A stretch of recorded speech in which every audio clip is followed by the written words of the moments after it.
Slide കാണാനോ അല്ലേ? കാണാം ഓക്കെയാണ്. ഓക്കെ, നമുക്ക് സ്റ്റാർട്ട് ചെയ്യാം.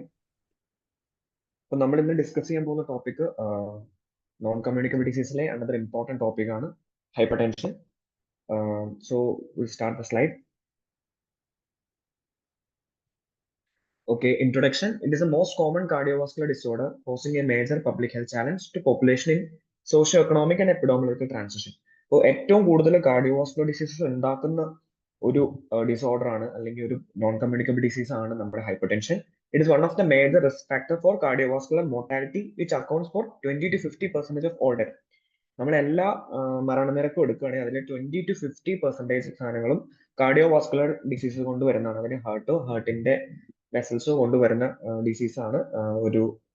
അതിൽ നിന്ന് വരുന്ന ഡെത്ത് ആണ് 20 to 50%. അതിന്റെ ഒരു മെയിൻ കോസ് ആണ് എന്ത്? Hyper tension.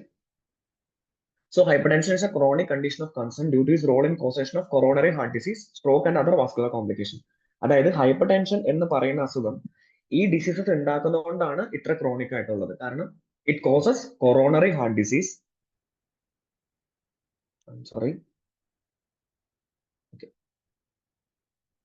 It causes 3 conditions ആണ് മെയിൻ ആയിട്ട്. ഒന്ന് കൊറോണറി ഹാർട്ട് ഡിസീസ് ഉണ്ടാക്കുന്നു, പിന്നെ ഒന്ന് സ്ട്രോക്ക് ഉണ്ടാക്കുന്നു ആൻഡ് അതർ വാസ്കുലർ കോംപ്ലിക്കേഷൻസ്.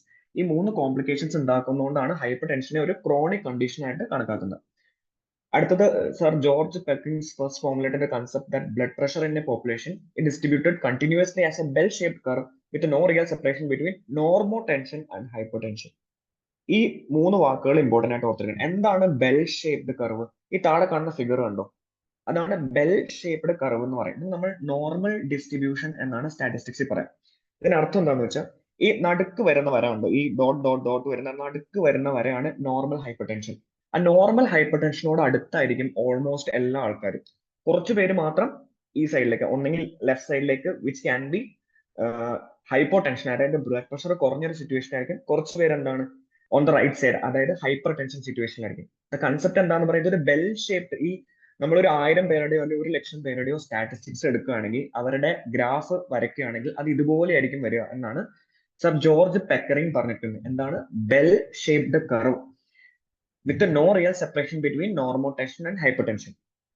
ഇത് സ്റ്റാറ്റിസ്റ്റിക്സ് പഠിക്കുന്നവർക്ക് കുറച്ചുകൂടി ഈസി ആയിട്ട് മനസ്സിലാവാം. ഇതിനെ നമ്മൾ നോർമൽ ഡിസ്ട്രിബ്യൂഷൻ കർവ് എന്നാണ് വിളിക്കുന്നത്. It's also called as bell shaped curve. ഇതൊക്കെ ചോദിക്കാൻ സാധ്യതയുള്ള ക്വസ്റ്റൻ ആണ്, അതുകൊണ്ട് ഞാൻ എടുത്തു പറഞ്ഞതാണ്. So statistically speaking hypertension എന്ന് പറയുന്ന ഒരു കൺസെപ്റ്റ് നമ്മുടെ സൊസൈറ്റിയിൽ സ്റ്റാറ്റിസ്റ്റിക്സ് എടുക്കുകയാണെങ്കിൽ അതൊരു ബെൽ ഷേപ്ഡ് കർവിന്റെ രൂപത്തിലാണ് വരുന്നത്. അതായത് നോർമോ ടെൻഷനും ഹൈപ്പർ ടെൻഷനും തമ്മിൽ വലിയ വ്യത്യാസമില്ല, അതായത് വലിയ റേഞ്ച് വ്യത്യാസമില്ല എന്നാണ് അതിനർത്ഥം. വേറെ എക്സാമ്പിൾ ഞാൻ പറയാം. നമുക്ക് എല്ലാവർക്കും HB അറിയില്ലേ, ഹീമോഗ്ലോബിൻ കൗണ്ട്. ഹീമോഗ്ലോബിൻ കൗണ്ട് എന്ന് പറയുന്നത് നോർമലി 10 to 14 gram/dl ആണ് നോർമൽ കൗണ്ട് എന്ന് പറയാം. അതൊരിക്കലും 0 ആവില്ല, അതൊരിക്കലും 100 ആവില്ല. മനസ്സിലായോ? ഒരു റേഞ്ച് ബൗണ്ട് ആയിരിക്കും. ചിലപ്പോൾ കുറഞ്ഞു പോവാണെങ്കിൽ അത് മാക്സിമം ഒരു 5 or 6 വരെയൊക്കെ പോവാം. ക്രോണിക് കണ്ടീഷൻസിൽ മാക്സിമം ഒരു 4 വരെ പോവാം. കൂടുകയാണെങ്കിൽ എത്ര വരെ പോവാം? മാക്സിമം ഒരു 18-20 വരെ പോവാം. അതിൽ കൂടുതലും പോവില്ല, ഇതിൽ കുറഞ്ഞും പോവില്ല. മനസ്സിലായോ? So it's A range bound. അപ്പൊ ബാക്കി നമ്മൾ കൊളസ്ട്രോൾ പ്രഷർ ഒക്കെ എടുക്കുകയാണെങ്കിൽ ഒരു 100-ൽ നിന്ന് 500-600 വരെ പോവാം കൊളസ്ട്രോൾ എടുക്കുകയാണെങ്കിൽ. ബട്ട് അതുപോലെയല്ല പ്രഷർ, അതുപോലെയല്ല HB. മനസ്സിലായോ? കൺസെപ്റ്റ് മനസ്സിലായോ? It is a range bound. അതായത് നോർമൽ ടെൻഷൻ, നോർമൽ വാല്യൂവും ഹൈപ്പർ വാല്യൂ ആയാലും ഹൈപ്പോ വാല്യൂ ആയാലും വലിയ ഡിഫറൻസ് ഉണ്ടാവില്ല. That is one concept which is called as bell shaped curve, അല്ലെങ്കിൽ നോർമൽ ഡിസ്ട്രിബ്യൂഷൻ കൺസെപ്റ്റ് എന്നാണ് അതിന് പറയാം. ഇത് ഓർത്ത് വെക്കുക, അതൊരു ഇമ്പോർട്ടന്റ് കൺസെപ്റ്റ് ആണ്. പിന്നെ നേരത്തെ പറഞ്ഞ തന്നെ there is a direct relationship between cardiovascular disease and blood pressure. എന്താണ് relationship? Higher the blood pressure, higher the risk of both stroke and coronary events. അതായത് നമ്മുടെ BP കൂടുതലാണെങ്കിൽ നമുക്ക് സ്ട്രോക്ക് വരാനോ കൊറോണറി ഇവന്റ്സ് വരാനുള്ള സാധ്യത അത്രയേറെ കൂടുതലാണ്. സോ എത്രത്തോളം BP കൂടുന്നു അത്രത്തോളം ഈ ഡിസീസസ് വരാനുള്ള ചാൻസ് നമുക്ക് കൂടുതലാണ്.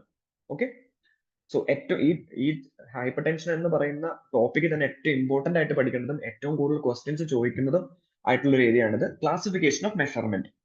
ക്ലാസിഫിക്കേഷൻ അല്ല, ക്ലാസിഫിക്കേഷൻ ഓഫ് മെഷർമെന്റ് ആണ്. ക്ലാസിഫിക്കേഷൻ വേറെ ഉണ്ട്, this is classification of measurement. ഇതിനകത്ത് നമ്മൾ എപ്പോഴും ചോദ്യം ചോദിക്കുമ്പോൾ തെറ്റിക്കുന്നത് എന്താണെന്നറിയോ? നമ്മുടെ അടുത്ത് ഒരാൾ നോർമൽ BP എത്രയാണെന്ന് ചോദിക്കും, നമ്മുടെ മനസ്സിൽ കിടക്കുന്ന സാധനം 120/80 mmHg എന്നാണ്, അല്ലെ? നോർമൽ BP എത്രയാണെന്ന് ചോദിക്കും. ബട്ട് നമ്മൾ ഈ ചാർട്ട് പഠിക്കുന്ന അല്ലെങ്കിൽ കമ്മ്യൂണിറ്റി മെഡിസിൻ പഠിക്കുന്ന ഒരാൾ ഒരിക്കലും അത് പറയാൻ പാടില്ല. Normal BP is 120 to 129, 120 to 129 of systolic pressure and 80 to 84 of diastolic pressure. അപ്പൊ എന്താണ് നമ്മൾ എപ്പോഴും പറയുന്ന നോർമൽ പ്രഷർ ആയിട്ടുള്ള 120, 180? That is optimal. ഒപ്റ്റിമൽ എന്ന് പറഞ്ഞാൽ ഏറ്റവും ബെസ്റ്റ് എന്നാണ് അർത്ഥം. സോ ഒപ്റ്റിമൽ ബ്ലഡ് പ്രഷർ ആണ് നമ്മൾ പറയുന്നത് 120/180, 120/80, വിച്ച് ഇസ് ലെസ് ദാൻ 120/80 എന്ന് പറയുന്നത്. Normal blood pressure is 120 to 129 of systolic and 80 to 84 of diastolic. മനസ്സിലായില്ലേ? നെക്സ്റ്റ് ഈസ് ഹൈ നോർമൽ, അതായത് നോർമൽ നിന്ന് കുറച്ചും കൂടെ കൂടുതലുള്ളതിന് 130 to 139ഉം 85 to 89ഉം ആണ്. ഇതിൽ നിന്ന് നമ്മൾ സിസ്റ്റോളിക്കിൽ ഒരു 10ഉം ഡയസ്റ്റോളിക്കിൽ ഒരു 5ഉം വെച്ച് കൂട്ടിയാൽ മതി. കാണാപ്പാടം പഠിക്കും, ഈ ടേബിൾ കാണാപ്പാടം പഠിക്കുന്നതാണ്, ഇമ്പോർട്ടന്റ് ആണ്. സോ ഹൈ നോർമൽ പഠിക്കുമ്പോൾ നോർമലിൽ നിന്ന് ഒരു 10 കൂട്ടുക സിസ്റ്റോളിക്കിൽ, ഒരു 5 കൂട്ടുക ഡയസ്റ്റോളിക്കിൽ. So 130 to 139 is high normal, 85 to 89 is high normal in diastolic. ഇനിയാണ് നമ്മൾ ഹൈപ്പർ ടെൻഷനിലേക്ക് വരിക. ഇപ്പൊ നമ്മുടെ അടുത്ത് വീണ്ടും നമ്മൾ ഹൈപ്പർ ടെൻഷൻ എന്ന് പറയുമ്പോൾ 140നും 90നും മുകളിലുള്ളതാണ് ഹൈപ്പർ ടെൻഷൻ എന്നാണ് നമ്മൾ പഠിച്ചു വെച്ചിരിക്കുന്നത്. അതിനും ഗ്രേഡിങ്സ് ഉണ്ട്, അതും നമ്മൾ വളരെയധികം ഇമ്പോർട്ടന്റ് ആയിട്ട് ഓർത്ത് വെക്കേണ്ടതാണ്. So grade 1 hypertension is 140 to 159. നമ്മൾ നോർമലിൽ 10 ആണ് കൂട്ടിയതെങ്കിൽ ഹൈപ്പർ ടെൻഷൻ വരുമ്പോൾ ഇവിടെ 20 കൂട്ടുക, സിസ്റ്റോളിക്കിൽ 20 പോയിന്റ്സ് കൂട്ടുക, അല്ലെങ്കിൽ 19 പോയിന്റ്സ് കൂട്ടുക. 140 to 159 is grade 1 systolic hyper tension. 90 to 99 ഇവിടെ 10 കൂട്ടുക. നമ്മൾ ഹൈ നോർമൽ എന്താ പഠിച്ചത്? ഇവിടെ 10ഉം ഇവിടെ 5ഉം അല്ലേ കൂട്ടിയത്. അപ്പോൾ ഗ്രേഡ് 1 ഹൈപ്പർ ടെൻഷനിൽ വരുമ്പോൾ നമ്മൾ ഇവിടെ 9, 10, 20 ഇവിടെ 10ഉം കൂട്ടാം. ഓക്കെ, സോ 140 to 159, 90 to 99 ആണ് ഗ്രേഡ് 1 ഹൈപ്പർ ടെൻഷൻ. ഗ്രേഡ് 2 വരുമ്പോൾ അഗൈൻ 20ന്റെ difference, 160 to 179 systolic, 100 to 109 diastolic. Grade 3 hypertension which is the most severe case, 180ക്ക് മുകളിലാണ് സിസ്റ്റോളിക്, 110ന് മുകളിലാണ് diastolic. That is called as grade 3 hypertension. Isolated systolic hypertension എന്നാണ് ഞാൻ explain ചെയ്ത് തരാം. അതൊരു ഇമ്പോർട്ടന്റ് പോയിന്റ് ആണ്. അത് ഈ ടേബിളിൽ നിന്ന് പഠിക്കണം. ഈ ടേബിളിൽ നിങ്ങൾ ഇമ്പോർട്ടന്റ് ആയിട്ട് പഠിക്കേണ്ട ഇത്രയും കാര്യങ്ങളാണ്. ഇതിൽ നിന്ന് കൺഫ്യൂസിംഗ് ആയിട്ട് വരുന്ന ചോദ്യം ഏതാണെന്ന് ഞാൻ ആദ്യം പറഞ്ഞു. ഏതാണ് നോർമൽ ഹൈപ്പർ ടെൻഷൻ ഏതാണെന്ന് ചോദിക്കുമ്പോൾ നമ്മുടെ മനസ്സിൽ എപ്പോഴും വരുന്നത് 120/180 ആണ്. അതല്ല, അത് ഒപ്റ്റിമൽ ഹൈപ്പർ ടെൻഷൻ ആണ് എന്ന് ഓർത്തിരിക്കുക. Normal hyper tension is 120 to 129 of systolic and 80 to 84 mmHg of diastolic. Okay, clear അല്ലേ? ഇത് ഒരിക്കലും മറക്കരുത്. ഏറ്റവും ഇമ്പോർട്ടന്റ് ഹൈപ്പർ ടെൻഷൻ ചോദിക്കാൻ പറ്റുന്ന ഒരു ക്വസ്റ്റ്യൻ കൂടിയാണ്. നെക്സ്റ്റ്, ഇതും അടുത്ത ഇമ്പോർട്ടന്റ് ഫാക്ടർ ആണ്. ഇത് നിങ്ങൾക്ക് ഒരു ഒബ്ജക്റ്റീവ് ടൈപ്പ് ഓഫ് ക്വസ്റ്റ്യൻസ് ഒക്കെ ചോദിക്കണമെങ്കിൽ, അല്ലെങ്കിൽ ഒരു പ്രാക്ടിക്കൽ ലൈൻ ഓഫ് ക്വസ്റ്റ്യൻസ് ഒക്കെ ചോദിക്കണമെങ്കിൽ ചോദിക്കാൻ പറ്റുന്ന ക്വസ്റ്റ്യൻ ആണ്. When systolic and diastolic blood pressure fall into different categories, the higher category should be selected to classify individual blood pressure. For example, ഇപ്പൊ നമ്മൾ ഈ സാധനം പറഞ്ഞില്ലേ, ഇതിനകത്ത് സിസ്റ്റോളിക് 120/110, 120 to 129 വരുന്നത്. ഡയാസ്റ്റോളിക് പക്ഷേ 100നും 150നും ഇടയ്ക്കാണ് വരുന്നത്. അപ്പൊ നമ്മൾ അയാളുടെ ബ്ലഡ് പ്രഷർ എന്തായിട്ട് എടുക്കും?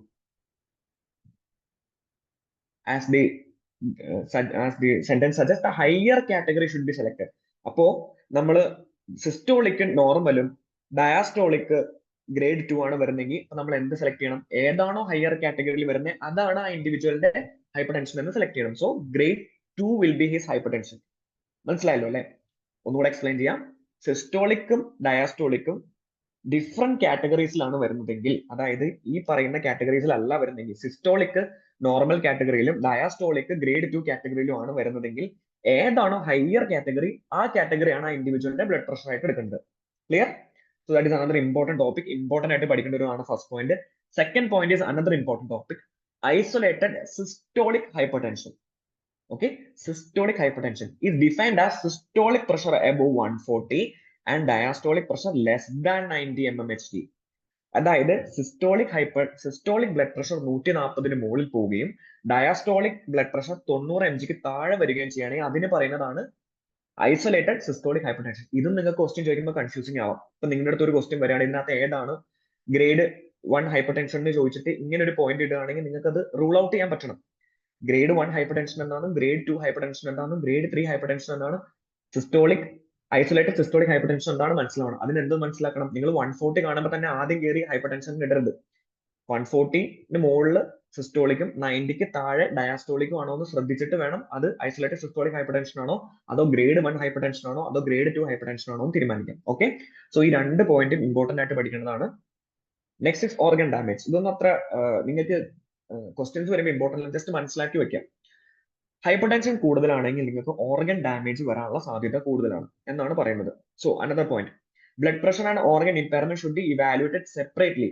സിൻസ് സെപ്പറേറ്റ് ആയിട്ട് ഇവാലുവേറ്റ് ചെയ്യണം. കാരണം എന്താണ്? High pressure may be seen with organ damage. High blood pressure വരികയാണെങ്കിൽ നിങ്ങൾക്ക് ഓർഗൻ ഡാമേജ് വരാനുള്ള സാധ്യത കൂടുതലാണ്. And organ damage may be present without elevation of blood pressure. ഇനി ബ്ലഡ് പ്രഷർ ഇല്ലെങ്കിൽ പോലും നിങ്ങൾക്ക് ഓർഗൻ ഡാമേജ് വരാനുള്ള സാധ്യതയാണ്. മനസ്സിലായോ? ഹൈ ബ്ലഡ് പ്രഷർ ഉണ്ടെങ്കിൽ നിങ്ങൾക്ക് ഓർഗൻ ഡാമേജ് വരും. High pressure may be seen രണ്ട് ഇതാണ്. High pressure may be seen without organ damage. High pressure ഉള്ള ഒരാൾക്ക് ഓർഗൻ ഡാമേജ് വരണമെന്ന് നിർബന്ധമില്ല. ഓർഗൻ ഡാമേജ് ഉള്ള ഒരാൾക്ക് ഹൈ ബ്ലഡ് പ്രഷർ ഉണ്ടാവണമെന്ന് നിർബന്ധമില്ല. Okay, high pressure may be seen without organ damage or organ damage may be present with moderate elevation. Another scenario, organ damage may be present with the moderate elevation of high or moderate elevation of blood pressure. അതായത് blood pressure high അല്ല എന്നിട്ട് പോലും അയാൾക്ക് organ damage വന്നു. ഇപ്പൊ രണ്ട് രീതിയിലും എടുക്കാമെന്നാണ് പറഞ്ഞിരിക്കുന്നത്. അഗൈൻ, ഹൈ ബ്ലഡ് പ്രഷർ ഉള്ള ആൾക്ക് ഓർഗൻ ഡാമേജ് ഇല്ലാത്തൊരു സിറ്റുവേഷനും വരാം. അത് മോഡറേറ്റ് ഹൈ ബ്ലഡ് പ്രഷർ ഉള്ളവർക്ക് ഓർഗൻ ഡാമേജ് വരുന്ന ഒരു സിറ്റുവേഷൻ വരാം. വൈസ് വേഴ്സ, അതായത് ഓർഗൻ ഡാമേജ് ബ്ലഡ് പ്രഷർ ഇല്ലാണ്ടും വരാം, വൈസ് വേഴ്സ, രണ്ട് രീതിയിലും വരാവുന്ന രീതിയിൽ. സോ ഇതിന്റെ പോയിന്റ് എന്താണെന്ന് വെച്ചാൽ it should be evaluated separately. അത് ഓർഗൻ ഡാമേജിനെയും ഹൈപ്പർ ടെൻഷനെയും സെപ്പറേറ്റ് ആയിട്ട് ഇവാലുവേറ്റ് ചെയ്യണം. ഇതിന് കോറിലേറ്റഡും ആണ്. It can be separated evaluated also. Okay, next is blood pressure measurement. Blood pressure measurement ചെയ്യുമ്പോൾ എന്തൊക്കെ കാര്യങ്ങൾ ശ്രദ്ധിക്കണം എന്നുള്ളതാണ് അടുത്ത പോയിന്റ്. ഇതും അഗൈൻ അത്ര ഇമ്പോർട്ടന്റ് അല്ല. മൂന്ന് രീതിയിലുള്ള എറേഴ്സ് ആണ് ഇവിടെ വരാനുള്ള സാധ്യത. ഒന്ന് ഒബ്സർവേഴ്സ് എറർ. ആരാണ് ഒബ്സർവർ? ഒന്നെങ്കിൽ ഡോക്ടർ ആയിരിക്കാം, അല്ലെങ്കിൽ ഹോസ്പിറ്റലിലെ നേഴ്സ് ആവാം, അവരുടെ എറർ ആയിരിക്കാം. രണ്ടാമത്തത് ഇൻസ്ട്രുമെന്റൽ എറർ. നമ്മൾ ബി പി ചെക്ക് ചെയ്യാൻ ഉപയോഗിക്കുന്ന ഇൻസ്ട്രുമെന്റിന്റെ എറർ ആയിരിക്കും. Either cuff it too small, fail to encircle the arm properly. അതായത് എൻസർക്കിൾ ചെയ്യാൻ ബുദ്ധിമുട്ടൊക്കെ ആണെങ്കിൽ high reading will be obtained. അതായത് ഫുൾ ആയിട്ട് നമ്മുടെ കൈനെ എൻസർക്കിൾ ചെയ്യുന്നില്ലെങ്കിൽ റീഡിംഗ് ചിലപ്പോൾ ഹൈ ആവാൻ സാധ്യതയുണ്ട്. എല്ലാം എന്താണ്? ഇൻസ്ട്രുമെന്റിന്റെ എറർ ആണ്. Third is subject error. Subject error എന്ന് വെച്ചാൽ എന്താ? പേഷ്യന്റിന്റെ എറർ. ഒന്ന് ഫിസിക്കൽ എൻവറോൺമെന്റ്, ആ പേഷ്യന്റ് ഇരിക്കുന്ന ഫിസിക്കൽ എൻവറോൺമെന്റിന്റെ കാര്യമായിരിക്കും. Position of the subject, patient ഇരിക്കുന്ന പൊസിഷൻ ആയിരിക്കാം. External stimuli such as fear, anxiety and so on. ഇപ്പൊ ചില പേഷ്യൻസിന് ഉണ്ടാവും ഹോസ്പിറ്റലിലേക്ക് വരിക എന്ന് അറിയുമ്പോൾ തന്നെ അവർക്ക് ടെൻഷൻ അടിച്ചിട്ട് അവരുടെ ബി പി ഒക്കെ കൂടാം. അല്ലെങ്കിൽ ഡോക്ടറിന്റെ അടുത്ത് ഡോക്ടർ ചെക്ക് ചെയ്യാൻ തുടങ്ങുമ്പോൾ പെട്ടെന്ന് ആൻസൈറ്റി അടിച്ചിട്ട് ബ്ലഡ് പ്രഷർ കൂടാം. അതെല്ലാം എന്താണ്? സബ്ജക്ട് എറർ ആണ്, അഥവാ പേഷ്യന്റിന്റെ ഭാഗത്തു നിന്ന് വരുന്ന എറർ ആണ്. അപ്പൊ മൂന്ന് എറേഴ്സ് സംഭവിക്കാം എന്നുള്ള രീതിയിൽ നമ്മൾ മനസ്സിലാക്കി വെക്കുക. There is nothing to study by heart. Observer error ഉണ്ട്, ഇൻസ്ട്രുമെന്റൽ എറർ ഉണ്ട്, സബ്ജക്ട് എറർ ഉണ്ടെന്ന് മാത്രം മനസ്സിലാക്കി വെക്കാം. ഓക്കെ, ഇനി WHO പറഞ്ഞേക്കുന്നത് എന്താണെന്ന് വെച്ചാൽ WHO recommended sitting position than supine position. ഇരുന്നു കൊണ്ട് എപ്പോഴും ബ്ലഡ് പ്രഷർ ചെക്ക് ചെയ്യണമെന്നാണ് WHO സജസ്റ്റ് ചെയ്തിരിക്കുന്നത്. In any clinic uniform policy should be adopted either using left or right arm. ഒന്നെങ്കിൽ എല്ലാ പേഷ്യൻസും നമ്മൾ ലെഫ്റ്റ് ആമിൽ ബി പി നോക്കുക, അല്ലെങ്കിൽ എല്ലാ പേഷ്യൻസും റൈറ്റ് ആമിൽ ബി പി നോക്കുക. യൂണിഫോമിറ്റി മെയിൻറ്റെയിൻ ചെയ്യുന്നതാണ് പറഞ്ഞിരിക്കുന്നത്. The systolic and diastolic pressure should be measured at least 3 times. 3 പ്രാവശ്യം മെഷർ ചെയ്തിട്ട് over a period of 3 minutes and the lowest reading is recorded. അതായത് 3 മിനിറ്റിനുള്ളിൽ ഇത് 3 പ്രാവശ്യം റെക്കോർഡ് ചെയ്യാം.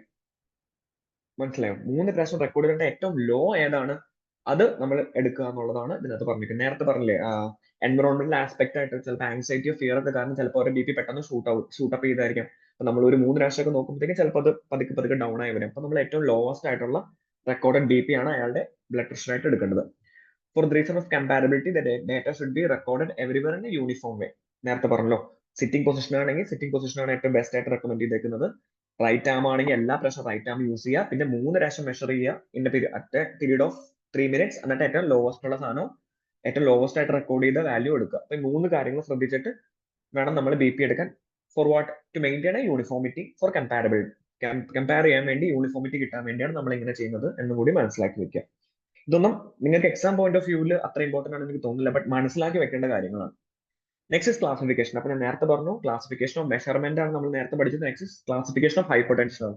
Hypertension divided into two types.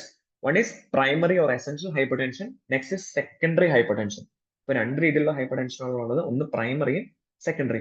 Primary hypertension എന്ന് പറയുന്നത് നമുക്ക് എല്ലാവർക്കും വരുന്ന, അല്ലെങ്കിൽ നമ്മൾ കോമൺ ആയിട്ട് കണ്ടുവരുന്ന, നമ്മുടെ വീട്ടുകാർക്കോ അല്ലെങ്കിൽ നമുക്കോ കണ്ടുവരുന്ന ടൈപ്പ് ഓഫ് ഹൈപ്പർടെൻഷൻ ആണ് primary hypertension. Hypertension is generally classified as essential when the cause is generally unknown. പ്രത്യേകിച്ച് കാരണങ്ങളൊന്നും ഇല്ലാണ്ട് നമുക്ക് വരുന്ന ഹൈപ്പർടെൻഷൻ ആണ് നമ്മൾ എസെൻഷ്യൽ ഹൈപ്പർടെൻഷൻ എന്ന് പറയാം. It accounts for almost 90% of all cases. 90% ആൾക്കാരിലും വരുന്ന ഹൈപ്പർടെൻഷൻ എല്ലാം എസെൻഷ്യൽ ഹൈപ്പർടെൻഷൻ ആണ്, അഥവാ പ്രൈമറി ഹൈപ്പർടെൻഷൻ ആണ്. Okay, next is secondary hypertension. Secondary എന്ന വാക്ക് പറയുമ്പോൾ തന്നെ നമ്മൾ എന്താണ് മനസ്സിലാക്കേണ്ടത്? വേറെ എന്തെങ്കിലും കാരണങ്ങൾ കൊണ്ട് ഉണ്ടാവുന്ന ഹൈപ്പർടെൻഷൻ ആണ്. So hypertension is classified as secondary when there are some other disease process or abnormality involved in the causation. വേറെ എന്തെങ്കിലും അസുഖങ്ങൾ കാരണമോ അല്ലെങ്കിൽ വേറെ എന്തെങ്കിലും സ്ട്രക്ചറൽ അബ്നോർമാലിറ്റി കാരണമോ നമ്മുടെ ശരീരത്തിൽ വരുന്ന ഹൈപ്പർടെൻഷനെയാണ് നമ്മൾ സെക്കൻഡറി ഹൈപ്പർടെൻഷൻ. എന്തുകൊണ്ടാണ് ഇത് മനസ്സിലാക്കേണ്ടത്? ഇപ്പൊ നമ്മൾ ഹൈപ്പർടെൻഷൻ ആയിട്ട് ഒരാൾ വന്നു, അയാൾ വന്നിട്ട് നമ്മൾ പ്രഷർ കുറയാനുള്ള മരുന്ന് കൊടുത്തുകൊണ്ടിരിക്കുകയാണ്. കുറെ കാലമായിട്ടും കുറയുന്നില്ല. കുറച്ചു കാലം കഴിഞ്ഞിട്ടാണ് നമ്മൾ കണ്ടെത്തുന്ന ആൾക്ക് വേറെ എന്തോ അസുഖമാണ്, അല്ലെങ്കിൽ ട്യൂമർ ആണ്, അല്ലെങ്കിൽ കിഡ്നിയുടെ പ്രശ്നമാണ്. അപ്പൊ നമ്മൾ ചെയ്യുന്നത് തെറ്റല്ലേ? സോ നമ്മൾ ആദ്യം മനസ്സിലാക്കേണ്ടത് പ്രൈമറി ഹൈപ്പർ ടെൻഷൻ ആണോ സെക്കൻഡറി ഹൈപ്പർ ടെൻഷൻ ആണോ എന്നാണ്. എന്നിട്ട് അതിനനുസരിച്ച് വേണം ട്രീറ്റ്മെന്റ് ചെയ്യാൻ. സോ ട്രീറ്റ്മെന്റ് ആസ്പെക്ടിൽ ഇത് വളരെ ഇമ്പോർട്ടന്റ് ആണ്. സോ എന്തൊക്കെ കാരണങ്ങൾ കൊണ്ടാണ് സെക്കൻഡറി ഹൈപ്പർ ടെൻഷൻ വരുന്നത്? ഒന്ന് ഡിസീസ് ഓഫ് കിഡ്നി.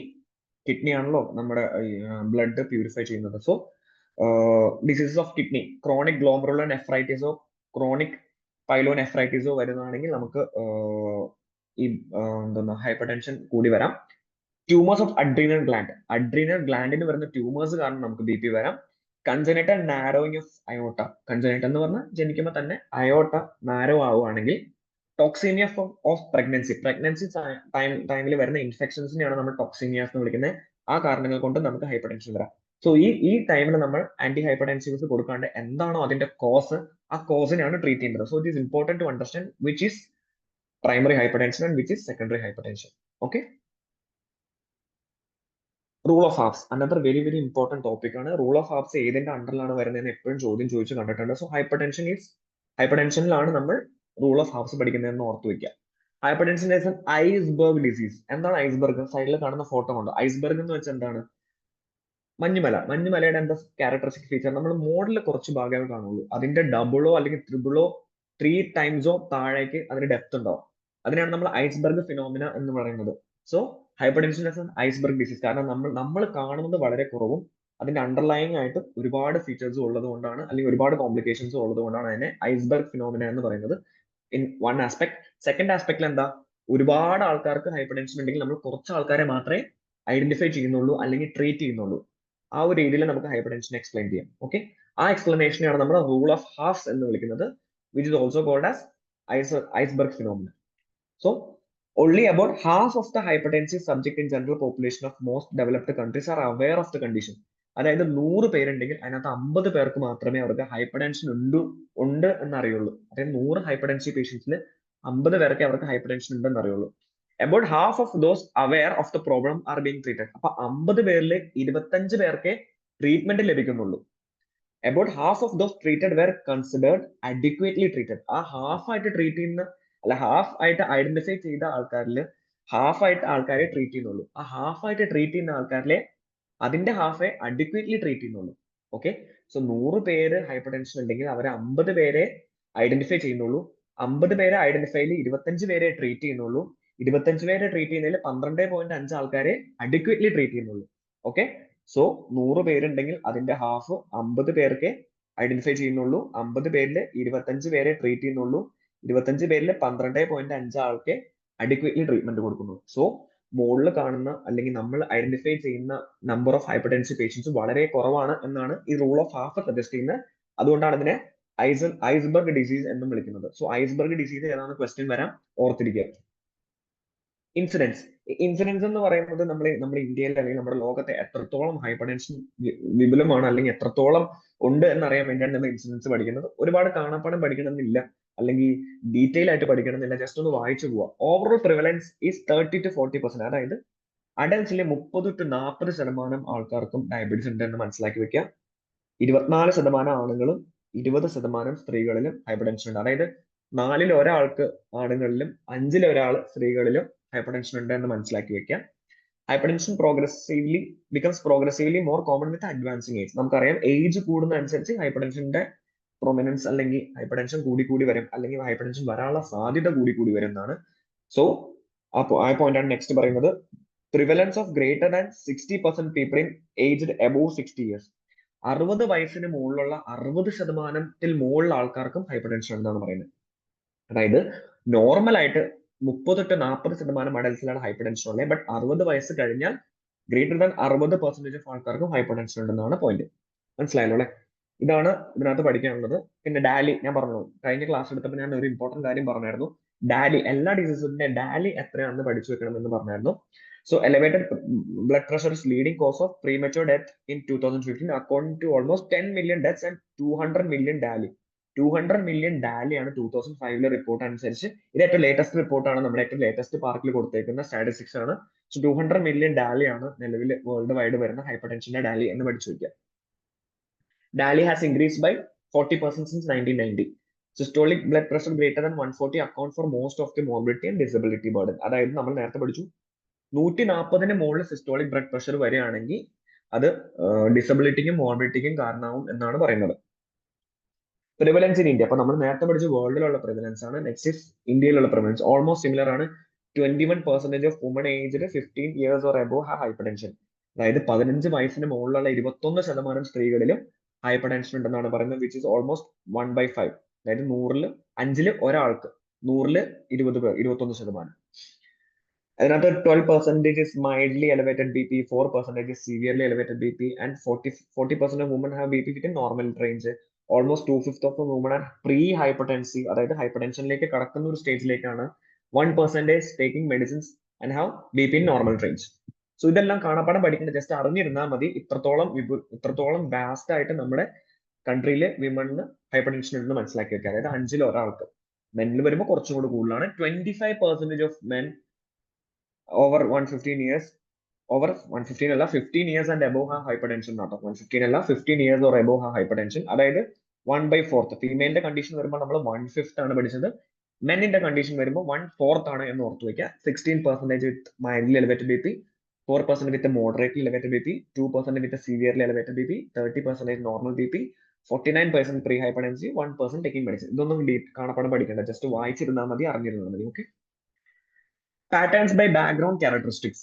ഇതൊരു ബാക്ക്ഗ്രൗണ്ട് സ്റ്റഡിയാണ്. Okay, both men and woman prevalence increases with age. നമ്മൾ നേരത്തെ പഠിച്ചല്ലോ, ഏജ് കൂടുന്നതനുസരിച്ച് കൂടുന്നു പഠിച്ചു. Prevalence is higher among Sikhs, Jains and Christians. നമ്മൾ റിലീജിയൻ എടുക്കുകയാണെങ്കിൽ സിഖ് മതക്കാർക്കും ജൈന മതക്കാർക്കും ക്രിസ്ത്യൻസിനുമാണ് ഏറ്റവും കൂടുതൽ പ്രിവലൻസ് എന്ന് നമുക്ക് മനസ്സിലാക്കാം. Steep increase in hypertension with increase in body wait.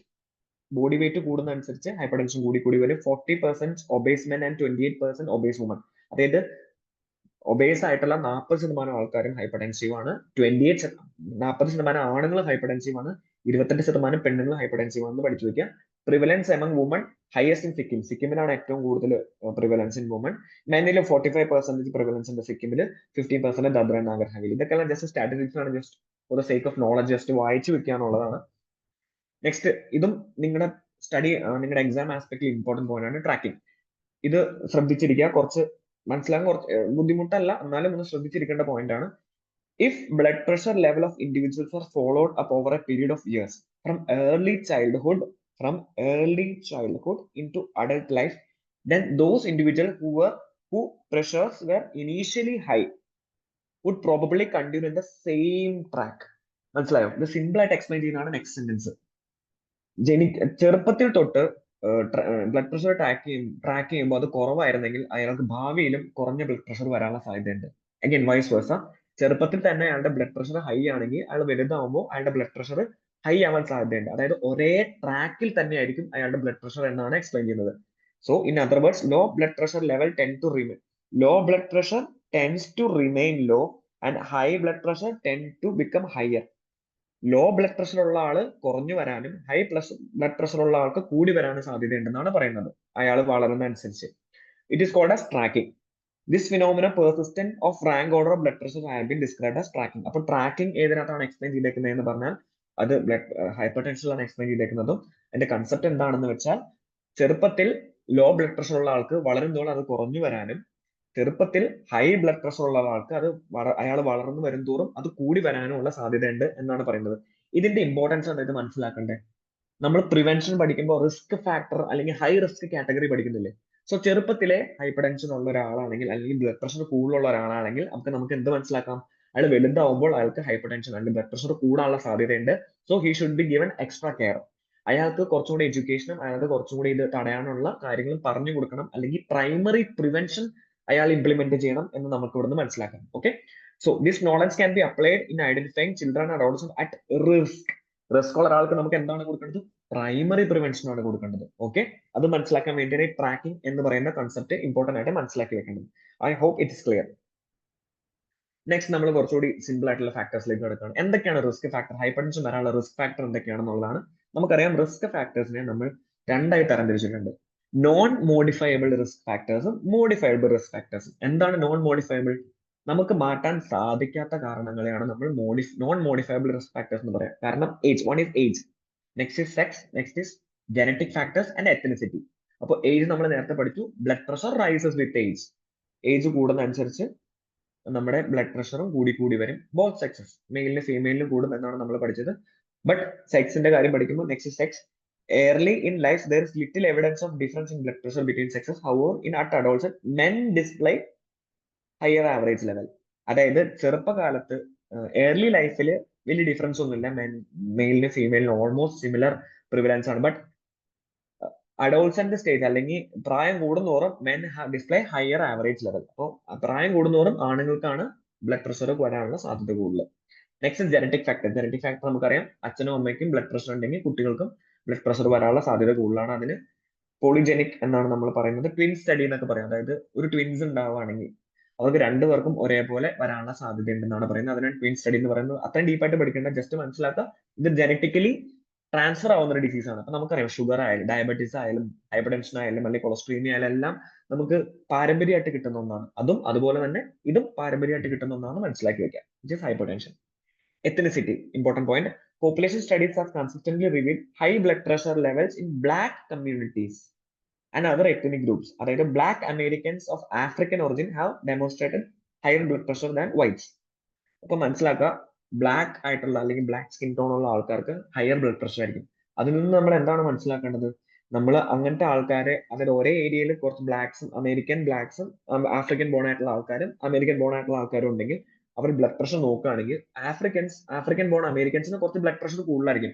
So they may not have hypertension. ആ ഒരു ലെവൽ നമ്മുടെ മനസ്സിൽ വെച്ചിട്ട് വേണം നമ്മൾ അവർക്ക് മെഡിസിൻസ് കൊടുക്കാനോ അവർക്ക് അഡ്വൈസ് ചെയ്യാനും.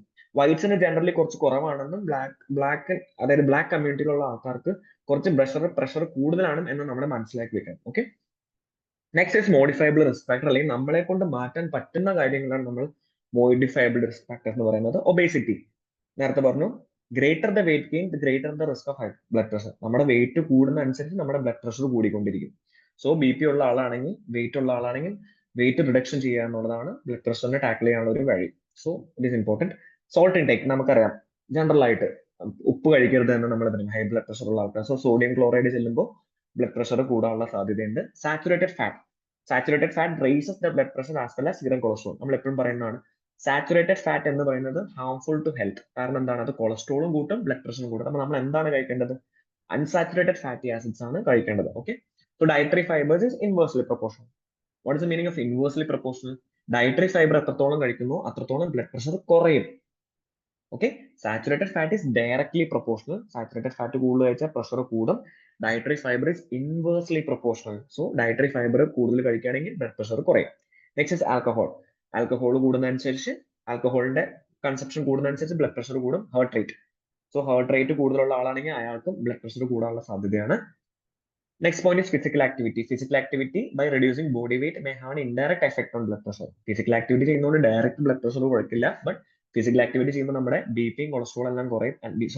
നമ്മുടെ ഓവർ വെയിറ്റും അല്ലെങ്കിൽ ബോഡി വെയിറ്റും കൊളസ്ട്രോൾ എല്ലാം കുറയും. അതോടൊപ്പം നമ്മുടെ ബി പിയും കുറയുന്നതാണ്. നെക്സ്റ്റ് എൻവിറോൺമെന്റൽ സ്ട്രെസ് എന്ന് പറയുമ്പോൾ നമ്മുടെ ചുറ്റുവട്ടത്തുള്ള സ്ട്രെസ്, നമ്മുടെ മെന്റൽ ആൻസൈറ്റി ഒക്കെ കാരണം നമുക്ക് ബ്ലഡ് പ്രഷർ അല്ലെങ്കിൽ ഹൈപ്പർ ടെൻഷൻ വരാം. സോ അത് കുറയ്ക്കുന്നത് ഒരു മോഡിഫയബിൾ ആണ്. സോ നമുക്ക് ചെയ്യാൻ പറ്റുന്ന ഒരു കാര്യമാണ്. അത് കുറയ്ക്കുന്നതനുസരിച്ച് നമ്മുടെ ബി പി കുറയുന്നതാണ്, അല്ലെങ്കിൽ അത് കൂടുന്നതനുസരിച്ച് ബി പി കൂടുന്നതുമാണ്. Socio economic status. In countries that are in post-transitional states of economic and epidemiological changes, consistently higher level of blood pressure have been noted in lower socio-economic group.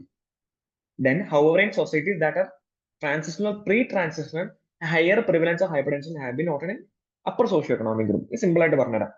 Developed countries ആണെങ്കിൽ, അതായത് developed countries like China, America ഒക്കെ ആണെങ്കിൽ അവരിൽ lower socio economic ഗ്രൂപ്പ്സിലായിരിക്കും hypertension കൂടുതൽ. മനസ്സിലായോ? Developed കൺട്രിയിലാണെങ്കിൽ lower socio economic ഗ്രൂപ്പിലായിരിക്കും ഹൈപ്പർ ടെൻഷൻ കൂടുതൽ. അഗൈൻ പ്രീ ട്രാൻസിഷൻ അല്ലെങ്കിൽ ഡെവലപ്പിംഗ് കൺട്രീസ് ലൈക്ക് ഇന്ത്യയിലാണെങ്കിൽ അപ്പർ സോഷ്യോ എക്കണോമിക് ക്ലാസ്സിലാണ് ഹൈപ്പർ ടെൻഷൻ കൂടുതൽ. മനസ്സിലായോ? സോ ഡെവലപ്ഡ് കൺട്രീസ് ആണെങ്കിൽ അവരിലെ ലോവർ സോഷ്യോ എക്കണോമിക് ഗ്രൂപ്പിലും, ഡെവലപ്പിംഗ് കൺട്രീസ് ആണെങ്കിൽ ലൈക്ക് ഇന്ത്യ അവരിലെ അപ്പർ സോഷ്യോ എക്കണോമിക് ഗ്രൂപ്പ്സിലായിരിക്കും ഹൈപ്പർ ടെൻഷൻ കൂടുതൽ എന്ന് മനസ്സിലാക്കി വെക്കാം. നെക്സ്റ്റ് അതേഴ്സ് ആണ്. Oral contraception can be a cause of hypertension, and other factors such as noise, vibration, temperature, humidity എല്ലാം require further investigation. ഇതെല്ലാം കൂട്ടാൻ സാധ്യതയുണ്ട്, ബട്ട് അതിനെപ്പറ്റി നമ്മൾ ഇൻവെസ്റ്റിഗേറ്റ് ചെയ്യേണ്ടിയിരിക്കുന്നു എന്നാണ് പാർക്ക് ടെക്സ്റ്റ് ബുക്കിൽ പറഞ്ഞിരിക്കുന്നത്. നെക്സ്റ്റ് കമ്മ്യൂണിറ്റി മെഡിസിന്റെ പഠിക്കുമ്പോൾ ഏറ്റവും ഇമ്പോർട്ടന്റ് ആയിട്ട് പഠിക്കേണ്ട ആസ്പെക്ട് ആണ് prevention of hypertension. So നമുക്കറിയാം പ്രിവെൻഷൻ രണ്ട് രീതിയിലാണ് ചെയ്യുന്നത്, പ്രൈമറി പ്രിവെൻഷനും സെക്കൻഡറി പ്രിവെൻഷനും. പ്രൈമറി പ്രിവെൻഷൻ എന്താണ്? പ്രിവെൻഷൻ ഓഫ് റിസ്ക് ഫാക്ടേഴ്സ് ആണ് അല്ലെ. സോ രണ്ട് രീതിയിലുള്ള സ്ട്രാറ്റജിയാണ് നമ്മൾ അഡോപ്റ്റ് ചെയ്യുന്നത്, പോപ്പുലേഷൻ സ്ട്രാറ്റജിയും ഹൈ റിസ്ക് സ്ട്രാറ്റജിയും. സോ പ്രൈമറിയിൽ വരുന്ന പോപ്പുലേഷൻ സ്ട്രാറ്റജിയാണ് എന്താണ്? The concept of population approach is based on the fact that even a small reduction in average blood pressure of population would produce a large reduction in incidence of cardiovascular complications such as stroke and CST. അതായത് ഒരു പോപ്പുലേഷനിൽ ചെറിയ രീതിയിൽ നമ്മൾ average blood pressure കുറയ്ക്കുകയാണെങ്കിൽ വലിയ രീതിയിൽ നമുക്ക് cardiovascular ഡിസീസസിന്റെയും സ്ട്രോക്കിന്റെയും incidents കുറയ്ക്കാൻ പറ്റും എന്നാണ് പറയുന്നത്. മനസ്സിലായോ? അതായത് ഇൻ എ പോപ്പുലേഷൻ ചെറിയ രീതിയിൽ നമ്മൾ ആവറേജ് ബ്ലഡ് പ്രഷർ കുറയ്ക്കുകയാണെങ്കിൽ വലിയ രീതിയിൽ നമുക്ക് കാർഡിയോവാസ്കുലർ ഡിസീസസിന്റെയും CHD എല്ലാം ഇൻസിഡൻസ് കുറയ്ക്കാൻ പറ്റും. This involve multifactorial approach based on non pharmacotherapeutic intervention. അതായത് മെഡിസിൻസ് അല്ലാത്ത ഇന്റർവെൻഷൻസ് ആണ് നമ്മൾ ഇവിടെ ചെയ്യേണ്ടത്. കാരണം എന്താ? സെക്കൻഡറി പ്രിവെൻഷനിലല്ലേ നമ്മൾ മെഡിസിൻസ് കൊടുക്കേണ്ടത്. സോ പ്രൈമറി പ്രിവെൻഷനിലൊക്കെ മെഡിസിൻ അല്ലാത്ത ഇന്റർവെൻഷൻസ് ആണ് ചെയ്യുന്നത്. ലൈക്ക് നമുക്ക് പഠിക്കാം ന്യൂട്രീഷൻ. ഇത് നമ്മുടെ എക്സാം പോയിന്റ് ഓഫ് വ്യൂവിലും അല്ലെങ്കിൽ നമ്മുടെ daily lifestyle point of വ്യൂവിലും അല്ലെങ്കിൽ നമ്മുടെ വീട്ടുകാരുടെ കാര്യത്തിലായാലും പോലും നമ്മൾ ഇത് മനസ്സിലാക്കി വെക്കേണ്ടത് വളരെ ഇമ്പോർട്ടന്റ് ആണ്. Okay, so dietary changes are of paramount importance. എന്തൊക്കെ കാര്യങ്ങളാണ് നമ്മൾ ഡയറ്റിൽ നോക്കേണ്ടത്? Reduction of salt intake to an average of not more than 5 gram per day. 5 ഗ്രാമിൽ കൂടുതൽ ഒരു ദിവസം നമ്മൾ ഉപ്പ് കഴിക്കരുത്. നമ്മുടെ വീട്ടിൽ ഹൈപ്പർ ടെൻഷൻ ഉള്ള ആൾക്കാരുണ്ടെങ്കിൽ നമുക്ക് പറഞ്ഞ് മനസ്സിലാക്കാൻ പറ്റുന്ന ഒരു കാര്യമാണ്. ഓക്കെ, 5 ഗ്രാമിൽ കൂടുതൽ ഒരു ദിവസം ഉപ്പ് കഴിക്കരുത്. മോഡറേറ്റ് ഫാറ്റ് ഇൻടേക്ക്, ഫാറ്റിന്റെ അളവ് കുറയ്ക്കുക. Avoid high intake of alcohol, ആൽക്കഹോളിന്റെ അളവ് അല്ലെങ്കിൽ കൺസപ്ഷൻ അവോയ്ഡ് ചെയ്യുക അല്ലെങ്കിൽ കുറയ്ക്കുക. Restriction of energy intake appropriate body needs. എന്താണ് നമ്മൾ എനർജി ഇൻടേക്ക് കൊണ്ട് ഉദ്ദേശിക്കുന്നത്? കാലറീസ് അല്ലെ, കാർബോഹൈഡ്രേറ്റ്സിന്റെ അളവ് നമ്മുടെ ശരീരത്തിൽ കുറയ്ക്കുക, അല്ലെങ്കിൽ നമ്മുടെ ബോഡിയുടെ നീഡിനനുസരിച്ച് മാത്രം നമ്മൾ കാർബോഹൈഡ്രേറ്റ്സ് തിന്നുക. ഇത് കഴിക്കുമ്പോൾ നമ്മൾ കൊളസ്ട്രോളും ഹൈപ്പർ ടെൻഷനും ഷുഗറും എല്ലാം കൺട്രോൾ ചെയ്യാൻ സഹായിക്കുന്നതാണ് ഈ restriction of energy intake. Okay, next is weight reduction. ഏറ്റവും ഇമ്പോർട്ടന്റ് ആസ്പെക്ട് ആണ്. എന്തൊക്കെ നമുക്ക് ചെയ്യാൻ പറ്റുമോ അതെല്ലാം കൊണ്ട് നമുക്ക് വെയിറ്റ് റിഡക്ഷൻ ചെയ്യാം, which can be life style modification. ഈ ലൈഫ് സ്റ്റൈൽ ഡിസീസസിന്റെ എല്ലാത്തിന്റെ ഒരു ഫാക്ടർ നമ്മൾ മെഡിസിനും കൊണ്ട് മാത്രം നമുക്ക് ഒരിക്കലും ഇത് കൺട്രോൾ ചെയ്യാൻ പറ്റില്ല. മെഡിസിനും വേണം, ഫിസിക്കൽ ആക്ടിവിറ്റിയും വേണം, ഡയറ്ററി കൺട്രോളും വേണം, മെന്റൽ ഒരു സ്ട്രെങ്ത്തും അല്ലെങ്കിൽ മെന്റൽ എബിലിറ്റിയും കൂടെ ഉണ്ടായാൽ മാത്രമേ നമുക്ക് ലൈഫ് സ്റ്റൈൽ ഡിസോർഡേഴ്സ് ടാക്കിൾ ചെയ്യാൻ പറ്റുള്ളൂ. Next is exercise promotion. എല്ലാവരോടും ഡെയിലി എക്സസൈസ് ചെയ്യാൻ പറയാം, ഈവൻ ദോ ദേ ആർ നോർമോടെൻസീവ്. അതായത് നോർമൽ ഹൈപ്പർ ടെൻഷൻ ഉള്ള ആളായാൽ പോലും അയാളുടെ ജനറൽ ഹെൽത്ത് മെയിൻറ്റെയിൻ ചെയ്യാൻ വേണ്ടി എക്സസൈസ് ചെയ്യാൻ പറയാം. Next is behavioral changes, reduction of stress, smoking, modification of personal lifestyle, yoga, meditation can be profitable. ഇതുപോലുള്ള കാര്യങ്ങൾ ചെയ്യാം. അതായത് റിസ്ക് ഫാക്ടർ ഉള്ള ആൾക്കാരോട് സ്ട്രെസ് കുറയ്ക്കാൻ പറയാ, സ്മോക്കിംഗ് കുറയ്ക്കാൻ പറയാ, ലൈഫ് സ്റ്റൈൽ മോഡിഫിക്കേഷൻസ് ചെയ്യാൻ പറയാ, യോഗ പ്രാക്ടീസ് ചെയ്യാൻ പറയാ, ട്രാൻസ്ജെൻഡൽ മെഡിറ്റേഷൻസ് ചെയ്യാൻ പറയാ. ഇതെല്ലാം ചെയ്യാൻ പറയുന്നതാണ് another part of primary prevention. പിന്നെ ഹെൽത്ത് എഡ്യൂക്കേഷൻ, നമ്മുടെ ഹോൾ കമ്മ്യൂണിറ്റീനെ ഇതിന്റെ ദൂഷ്യവശങ്ങളെ പറ്റി പറഞ്ഞ് മനസ്സിലാക്കുന്നതാണ് health education. Next is self care. Self care എന്ന് പറയാൻ important element in community based health programme is patient participation. അതായത് പേഷ്യൻസിനോട് സ്വന്തമായി മോണിറ്റർ ചെയ്യാനും സ്വന്തമായി ഒരു ലോഗ് ബുക്ക് കീപ്പ് ചെയ്യാനും പറയാം. Okay, patient is taught self care bye taking his own blood pressure and keeping A log book. ഒരു log book keep ചെയ്യാൻ പറയാം. ഇതിന്റെ എന്താ ഇമ്പോർട്ടൻസ്? ഒരു ലോഗ് ബുക്ക് കീപ്പ് ചെയ്യുകയാണെങ്കിൽ ഒരു ഡോക്ടറിന്റെ അടുത്ത് കൺസൾട്ട് ചെയ്യുമ്പോൾ ആ ഡോക്ടറിന് ആ ലോഗ് ബുക്ക് കണ്ടിട്ട് തന്നെ അയാളുടെ അവസ്ഥ എന്താണെന്നോ അയാളുടെ ബ്ലഡ് പ്രഷറിന്റെ സ്റ്റേറ്റ് എന്താണെന്നോ മനസ്സിലാക്കാൻ പറ്റും. കാരണം ഇപ്പൊ ഒരു ദിവസം എന്റെ അടുത്ത് വന്നിട്ട് ബ്ലഡ് പ്രഷർ ചെക്ക് ചെയ്യുകയാണെങ്കിൽ അന്നത്തെ ദിവസത്തെ അയാളുടെ ഫുഡ് ഹാബിറ്റ്സോ അല്ലെങ്കിൽ അയാളുടെ സ്ലീപ്പ് ഹാബിറ്റ്സോ അയാളുടെ ആക്ടിവിറ്റീസോ അനുസരിച്ച് ആ ബ്ലഡ് പ്രഷർ വേരിയേഷൻ വരാം. ബട്ട് എല്ലാ ദിവസവും ചെക്ക് ചെയ്യുകയാണെങ്കിൽ ആ വേരിയേഷൻസ് നമുക്ക് കറക്റ്റ് ആയിട്ട് മനസ്സിലാക്കാനും അതിനനുസരിച്ചുള്ള പരിഹാരം കണ്ടെത്താനും സാധിക്കും. സോ ഒരു ലോഗ് ബുക്ക്, അതായത് സെൽഫ് കെയർ എന്ന രീതിയിൽ ലോഗ് ബുക്ക് കീപ്പ് ചെയ്യുന്നത് വളരെ ഇമ്പോർട്ടന്റ് ആണ്. ഇത് ഹൈപ്പർ ടെൻഷന്റെ കേസിൽ മാത്രമല്ല ഡയബറ്റീസിന്റെ കേസിലും ഇത് നമ്മൾ പേഷ്യൻസിനോട് റെക്കമെൻഡ് ചെയ്യുന്നത്. നെക്സ്റ്റ് ഈസ് പ്രൈമറി പ്രിവെൻഷനിൽ തന്നെ വരുന്ന പോപ്പുലേഷൻ സ്ട്രാറ്റജി കഴിഞ്ഞിട്ട് വരുന്ന high risk strategy. The aim of the approach to prevent the attainment of levels of blood pressure at which institution of treatment would be considered. To prevent the attainment of level of blood pressure at which institution of treatment would be considered. അതായത് ഒരു institutional treatment നടക്കുക, അതായത് ഹോസ്പിറ്റലിൽ പോയി treatment എടുക്കാത്ത രീതിയിൽ നമ്മുടെ blood pressure maintain ചെയ്യുക എന്നതാണ് ഹൈ റിസ്ക് സ്ട്രാറ്റജി. എങ്ങനെയാണ് ട്രാക്കിംഗ് ചെയ്യുന്നതിൽ പറയാം. നമ്മൾ നേരത്തെ ട്രാക്കിംഗ് എന്താണ് പഠിച്ചു. Since hypertension tend to cluster in families, the family history of hypertension and tracking of blood pressure from childhood may be use to identify individual risk. അപ്പോൾ risk factors ഉള്ള ഒരാളെ കണ്ടെത്തുക ട്രാക്കിങ്ങിലൂടെ. നമ്മൾ നേരത്തെ പഠിച്ച ചെറുപ്പത്തിൽ ഹൈപ്പർടെൻഷൻ ആയുള്ള ഒരാൾ ഭാവിയിലും ഹൈപ്പർടെൻസീവ് ആവും എന്നൊരു കൺസെപ്റ്റ് വെച്ചിട്ട് നമ്മൾ ആ ആൾക്ക് പ്രോപ്പർ ആയിട്ടുള്ള അഡ്വൈസസും പ്രോപ്പർ ആയിട്ടുള്ള ലൈഫ് സ്റ്റൈൽ മോഡിഫിക്കേഷനും കൊടുത്ത് അയാളെ ഒരു ഹൈ ബ്ലഡ് പ്രഷറിലേക്ക് എത്തിക്കാൻ, അതായത് ഇൻസ്റ്റിറ്റ്യൂഷണൽ ട്രീറ്റ്മെന്റ് വേണ്ട ഒരു ഹൈ ബ്ലഡ് പ്രഷറിലേക്ക് എത്തിക്കാണ്ടിരിക്കുക എന്നുള്ളതാണ് ഹൈ റിസ്ക് സ്ട്രാറ്റജി കൊണ്ട് ഉദ്ദേശിക്കുന്നത്. അതായത് റിസ്ക് ഉള്ള ആൾക്ക് നമ്മൾ പ്രോപ്പർ ആയിട്ടുള്ള കെയർ കൊടുക്കുന്നു എന്നാണ് ഇതുകൊണ്ട് ഉദ്ദേശിക്കുന്നത്. Okay, next secondary prevention. അപ്പോൾ നമ്മൾ പ്രൈമറി പ്രിവെൻഷൻ പഠിച്ചു, risk factor prevention. Secondary prevention എന്താ? ഓൾറെഡി അയാൾക്ക് ഹൈപ്പർ ടെൻഷൻ വന്നു, ഇനി എന്താണ് ചെയ്യേണ്ടത് എന്നുള്ളതാണ്. അതായത് കോംപ്ലിക്കേഷൻസ് പ്രിവെന്റ് ചെയ്യാനും ഡിസബിലിറ്റി പ്രിവെന്റ് ചെയ്യാനും വേണ്ടി നമ്മൾ എന്താ ചെയ്യേണ്ടത് എന്നുള്ളതാണ് സെക്കൻഡറി പ്രിവെൻഷനിൽ വരുന്നത്. So which is early diagnosis, treatment and patient compliance. Early diagnosis എന്താണ്? ഇതിനൊരു പ്രോബ്ലം ഉണ്ട്. Early detection is A major problem. This is because high blood pressure ലേർലി comes with symptoms. അതായത് ഹൈ ബ്ലഡ് പ്രഷറിൽ വലിയ സിംറ്റംസ് ഒന്നും ഉണ്ടാവില്ല, ഒരുപാട് high ആവണം. അത് ഗ്രേഡ് 3 ഒക്കെ വരുമ്പോഴാണ് ചിലപ്പോൾ നമുക്ക് തലകറക്കം അല്ലെങ്കിൽ കണ്ണിന് ബ്ലർനെസ് ഒക്കെ വരിക. അല്ലാത്തൊരു സ്റ്റേജിൽ ഒരു 140 ജസ്റ്റ് ഒക്കെ എബോവ് വരികയാണെങ്കിൽ മിക്ക ആൾക്കാർക്കും സിംറ്റംസ് ഉണ്ടാവില്ല. സോ നമുക്ക് ഐഡന്റിഫൈ ചെയ്യാൻ പറ്റില്ല. So that is the thing. This is because high blood pressure rarely causes symptom until organ damage. ഒരു ഓർഗന് ഡാമേജ് വരുന്നവരെ സിംറ്റംസ് ഒന്നും കാണിക്കില്ല. Has already occurred and our aim should be to control it before it happens. നമ്മൾ പറഞ്ഞു secondary prevention എന്ന് പറയുന്നത് ഒരു ഡിസബിലിറ്റിയിലേക്കോ അല്ലെങ്കിൽ കോംപ്ലിക്കേഷനോ എത്തുന്നതിനേക്ക് മുമ്പ് നമ്മൾ ചെയ്യാന്നുള്ളതാണ്. ബട്ട് അതിന്റെ ഒരു പ്രശ്നം എന്താണെന്ന് വെച്ചാൽ നമുക്ക് സിംറ്റംസ് ആയിട്ട് നമ്മുടെ ശരീരത്തിൽ കാണിക്കില്ല, ഓർഗൻ ഡാമേജ് ഇല്ലാത്തടത്തോളം. ഓർഗൻ ഡാമേജ് വന്നതിന് ശേഷമേ സിംറ്റംസ് ഒക്കെ കാണിച്ചു കൊടുക്കുള്ളൂ. Till then it will be very late. The only effective method of diagnosis of hypertension is screening of population. അപ്പൊ ഇങ്ങനെ സിംറ്റംസ് ഇല്ലാത്ത സ്ഥിതിക്ക് നമ്മൾ എങ്ങനെ കണ്ടുപിടിക്കും? പോപ്പുലേഷൻ എപ്പോഴും സ്ക്രീൻ ചെയ്തുകൊണ്ടിരിക്കുക. അതായത് എപ്പോഴൊക്കെ ആൾക്കാർ ഹോസ്പിറ്റലിൽ വരുന്നുണ്ടോ അപ്പോഴെല്ലാം വേരിയസ് റീസൺസ് കൊണ്ട് വരുന്ന എല്ലാ പ്രാവശ്യവും നമ്മൾ ബ്ലഡ് പ്രഷർ ചെക്ക് ചെയ്തുകൊണ്ടിരിക്കുക എന്നുള്ള നോർമൽ ഇപ്പൊ മിക്ക ഹോസ്പിറ്റൽസിലുണ്ട്. അതുകൊണ്ട് അങ്ങനെ രീതിയിൽ നമുക്ക് മോണിറ്റർ ചെയ്യാന്നുള്ളതാണ്. Treatment in essential hypertension as in diabetes we cannot treat the cause നമുക്ക് ട്രീറ്റ് ചെയ്യാൻ പറ്റില്ല. But we do know what, because we do not know what it is. എന്താണ് കോസ് നമുക്ക് കറക്റ്റ് ആയിട്ട് അറിയില്ല. നമുക്ക് എന്തൊക്കെയാണ് റിസ്ക് ഫാക്ടേഴ്സ് എന്ന് നമുക്കറിയാം. അപ്പൊ എന്റെ അടുത്ത് ചോദിക്കും ഈ ഓവർ വെയിറ്റും സ്ട്രെസ് എല്ലാം കോസ് അല്ലേ? അത് കോസസ് അല്ല, അത് റിസ്ക് ഫാക്ടർ ആണ്. നമുക്ക് കോസ് എന്താണെന്ന് കറക്റ്റ് ആയിട്ട് അറിയില്ല. So instead we try to scale down a high blood pressure to acceptable level. So high blood pressure ആണെങ്കിൽ അത് അക്സെപ്റ്റബിൾ നോർമൽ ലെവലിലേക്ക് കൊണ്ടുവരാനാണ് നമ്മൾ നോക്കുന്നത്. അതാണ് ടുവേഴ്സ് ദ ട്രീറ്റ്മെന്റ്. അതാണ് നമ്മൾ ട്രീറ്റ്മെന്റ് എന്ന രീതിയിൽ ചെയ്യുന്നത്. The aim of treatment should be to obtain a blood pressure below 140/90, ideally a blood pressure of 120/80. അതായത് കൂടി നിൽക്കുന്ന ഒരാൾ ആദ്യം നമ്മൾ ചെയ്യേണ്ടത് 140/90 താഴെ കൊണ്ടുവരിക എന്നുള്ളതും ഐഡിയൽ ആയിട്ട് 120/180, അതായത് ഒപ്റ്റിമൽ ലെവലിലേക്ക് കൊണ്ടുവരിക എന്നുള്ളതാണ് നമ്മുടെ aim of treatment. Control of hypertension has shown to reduce incidence of stroke and other complication. നമ്മൾ നേരത്തെ പഠിച്ചതുപോലെ ഹൈപ്പർ ടെൻഷൻ ഉണ്ടെങ്കിൽ നമുക്ക് സ്ട്രോക്കും കാർഡിയോവാസ്കുലർ ഡിസീസും വരാനുള്ള സാധ്യതയുണ്ട്. സോ ഹൈപ്പർ ടെൻഷൻ കുറയ്ക്കുമ്പോൾ നമുക്ക് ഇതിന്റെ ഇൻസിഡൻസ് കുറഞ്ഞു വരും. Next patient compliance. Patient compliance എന്ന് പറഞ്ഞാൽ അനുസരണ. നമ്മുടെ ഇപ്പോഴത്തെ ജനറേഷനായിട്ടുള്ള പേഷ്യൻസിന് ഇല്ലാത്തൊരു കാര്യം കൂടിയാണ് patient complaints. The treatment of blood pressure must normally be lifelong, and this presents problems of patient complaints, which is defined as extent to which patient behavior, അതായത് in terms of taking medicine എടുക്കുന്ന കാര്യത്തിലും diet follow ചെയ്യുന്ന കാര്യത്തിലും life style execute ചെയ്യുന്ന കാര്യത്തിലും patient നമ്മളോട് സഹകരിച്ചാൽ മാത്രമേ നമുക്ക് ഇതിനെ ട്രീറ്റ് ചെയ്യാൻ പറ്റുള്ളൂ. അതാണ് patient compliance. The complaint rate can be improved through education directed to patients, families and community. എങ്ങനെ നമുക്കിത് നേടിയെടുക്കാം? പേഷ്യൻസിനെയും അവരെ ഫാമിലിനെയും എഡ്യൂക്കേറ്റ് ചെയ്യുന്നതിലൂടെ മാത്രമേ നമുക്ക് കോംപ്ലയൻസ് നേടിയെടുക്കാൻ പറ്റൂ എന്നാണ് പറയുന്നത്. So that's that. Another important point ആണ്. സോറി,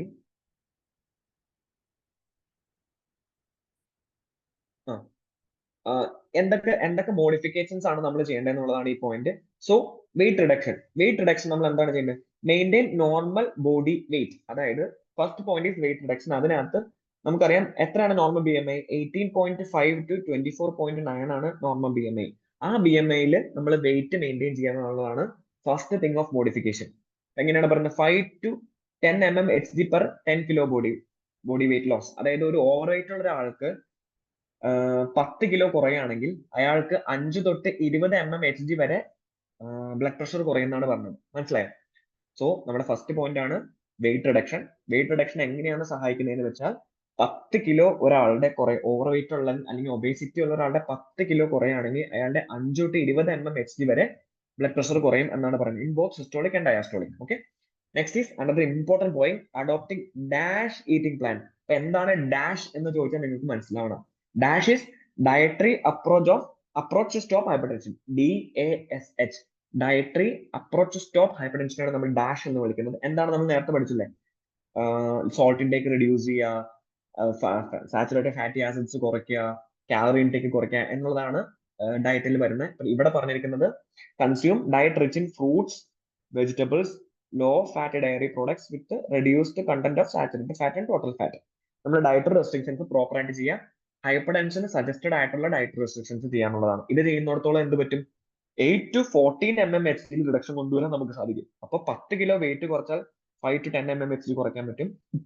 ഡാഷ് അഡോപ്റ്റ് ചെയ്ത 8 to 14 mmHg കുറയ്ക്കാൻ പറ്റും.